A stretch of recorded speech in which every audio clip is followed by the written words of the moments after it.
Before I could make my digipack or magazine advert, I needed to research other products from similar and contrasting genres to find out what sort of design I should be aiming for. This research was very helpful because as I had never previously seen or purchased a digipack, I was able to study the layout and understand the most common layouts and conventions, for example, the way the album name or artist is always on the spine. I discovered that continuity was an important factor when making a digipack and a magazine advert so that the two products were aesthetically pleasing but also recognizable for the audience.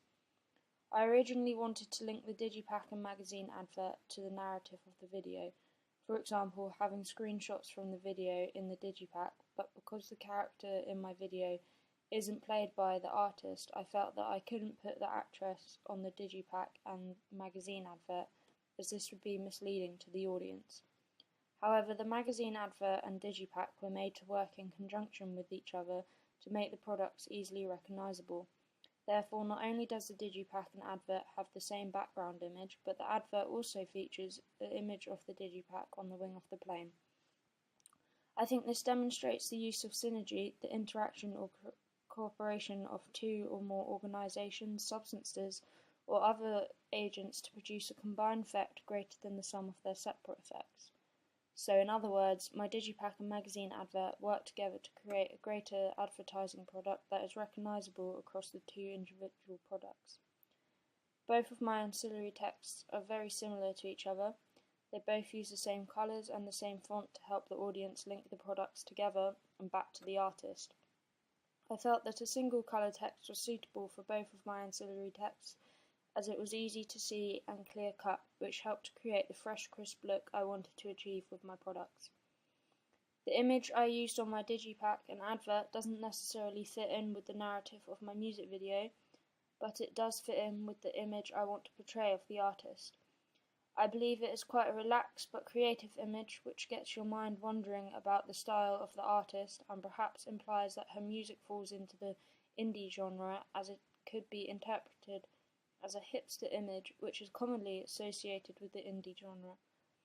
As stated earlier, because the character in my video isn't played by the artist, I felt that I couldn't put the actress on the digipack and magazine advert, but the other reason I didn't want to use images from the video is that I took an abstract approach to the video and this wasn't really suitable for the ancillary products, as it wouldn't make much sense when placed on the digipack or advert.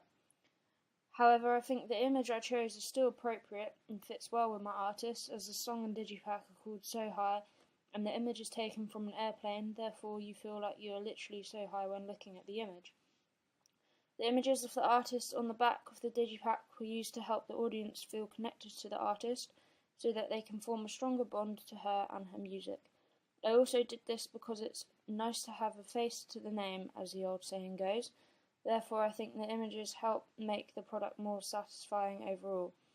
The images also support Godwin's voyeurism, as the artist is directly looking into the camera on some of the images, which makes the audience feel like they are connected and involved in the product. The image from the airplane also supports the notion of looking, because it makes you want to look out into the sky and the earth on the image itself.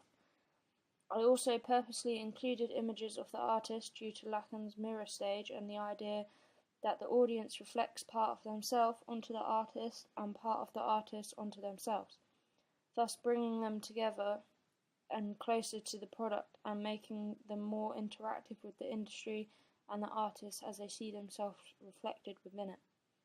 In conclusion, my digipack and magazine advert were created to work in conjunction with each other and to promote the artist. I wanted to make something that captured the audience, was memorable, and got them thinking about the artist. I feel I did this well, and my products support my music video even though there is no actual imagery from the music video itself. I feel I used continuity well between my two ancillary texts, and this has contributed to the overall effect of promoting the artist.